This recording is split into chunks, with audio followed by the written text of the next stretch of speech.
Hi, my name is Mohammed Baggett. I'm a PhD student at the University of Edinburgh. I'm going to go through our work presented in Web Science 22 conference under the title LIWC-UD, Classifying Online Slang Terms into LIWC Categories. Lexicons are a great tool to enable researchers to analyze the content that they have. But the problem with lexicons is that they require significant manual effort, especially specifically for the cases where they try to create or expand or increase the coverage of the lexicons. And these problems are compounded by the fact that the language evolves quite quickly, especially in the social media. So it takes a lot of effort to actually maintain the coverage and maintain the relevance of these lexicons. So our motivation is we need to create or find a way to automate the lexicon expansions, as well as make sure that this method is sensitive to the language updates. There has been a significant prior art into expanding lexicons automatically or even creating them automatically, and there were several resources that were being used. For example, WordNet synonyms and hyponyms were used for word embeddings. In the word embedding subspace, words that cluster or are close enough to original words that existed in the original lexicons were used as candidates. Urban Dictionary itself was used as a text resource for words that can be candidate into creating or expanding a dictionary. And of course, classifying words based on specific features was also experimented with. Now, in our case, we decided to use LIWC as a lexicon that we wanted to expand. LIWC stands for Linguistic Inquiry Word Count. It is simple counting, but really effective. It's a highly cited work in a lot of literature, and it mainly measures the psychological relevant dimensions that helps users or researchers to analyze a lot of work. It has a hierarchical structure for categories. So at the top, there's 11 topmost categories.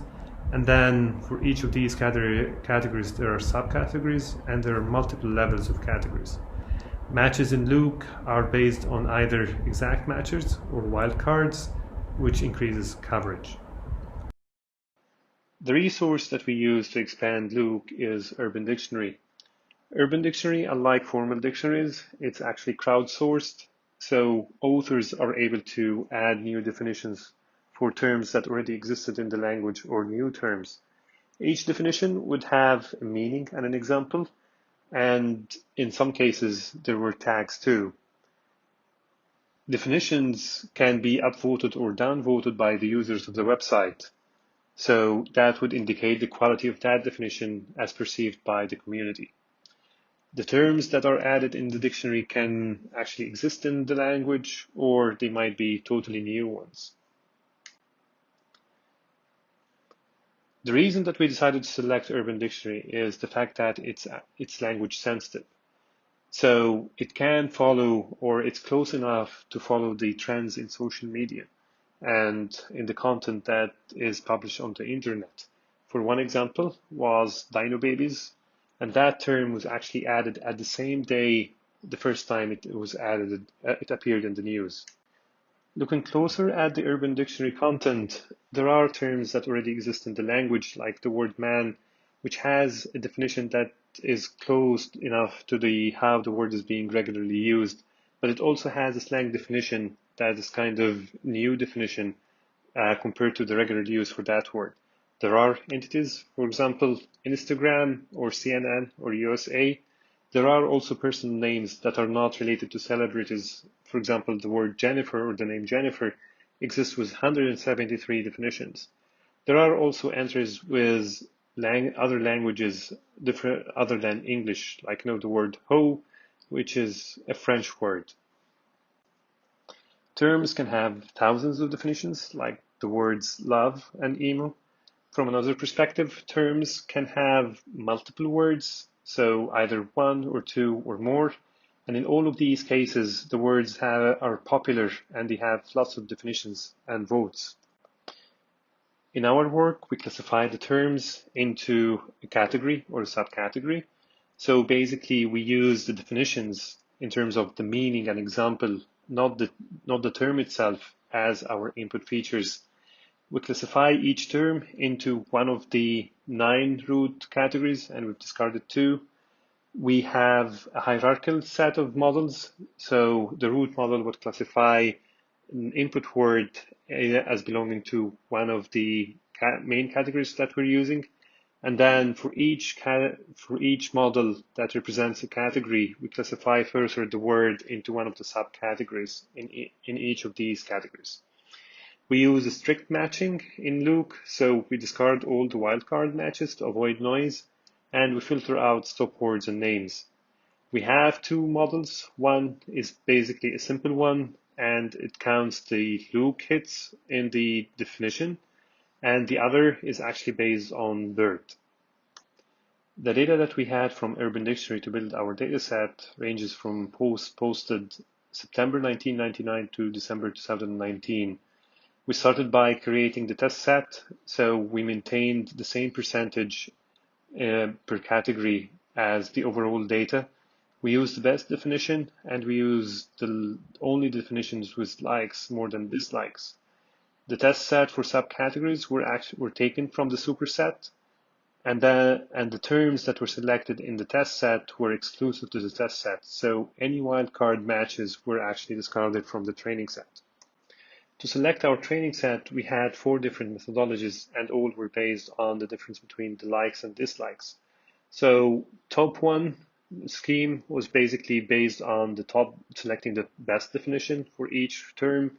Top and definitions selects the top and definitions minimum difference of 1, requires only 1 extra like more than the dislikes to be added into our training data, and minimum difference P uses all definitions that have P more likes than dislikes. Of course, top 1 was the most restrictive and was the least number of training examples that we can use. And on the other hand, MinDef1 had the most number of definitions that we can use, but they were also the noisiest. Looking at the distribution of classes, the distribution differs from one method to the other. When we trained our classifiers on the different training sets that we had, top N was actually the best performing classifier, even compared to our baseline model, which was the LIWC max category count. We look at the results from a different perspective, as we are trying to add the best terms into the lexicon. So we focus on precision. So we plotted the precision recall against the model confidence. So we can inspect and see what's the best threshold that we can obtain while having the best precision possible without losing heavily on recall. And using the precision recall curves, as well as filtering based on the difference between the likes and dislikes, we have picked the threshold of 0.98 with a minimum difference of 10 between the likes and dislikes. And we ended up with 141,000 new terms in LIWC-UD that didn't exist in LIWC-22. The distribution of these 141,000 new terms vary significantly in some cases in the categories and subcategories as this figure shows. One common way in the literature to evaluate lexicons and their expanded versions is to test the coverage of these lexicons on specific resources. In our case, we decided to test this coverage on 1% of Twitter data that was obtained between 2011 and 2019. And when augmenting LIWC-UD with the original LIWC, we consistently had extra coverage across the years. We also included in our paper some examples of the new terms and the model labels, and we show when we've got the labels correct and the other cases where we didn't. At the time we conducted our work, LIWC 2015 was the most recent version of LIWC, but after we submitted our work to WebSci, LIWC 22 was released. LIWC 22 has several differences when compared to LIWC 2015. For one, it has a new category structure with new categories added. Some were removed, others were renamed or put as subcategories to other categories. A significant number of terms were added in LIWC 22, almost double the number of terms in LIWC 2015, and LIWC-22 had terms with multiple words as opposed to LIWC-2015, which only had single word terms. We also took this as an opportunity to compare our work with the new release version of LIWC. So we compared LIWC-UD with LIWC-22, and we found that we had 10.5% from our lexicon that matched the entries in LIWC-22 when we used wildcards. Out of these, 65% of the terms that we had in LIWC-UD, we had the same categories that were assigned for these words in LIWC-22 after mapping the categories from LIWC-22 to LIWC-2015. Out of these, 76% of the subcategories matched the categories in LIWC-22. Hopefully, this research would open up the line of expanding lexicons that is sensitive to the language changes that can be applied to assist researchers in their work. Our resource, LIWC-UD, is available on GitHub at the link shown on our slides. So thanks so much for your attention, and hopefully this was useful for you.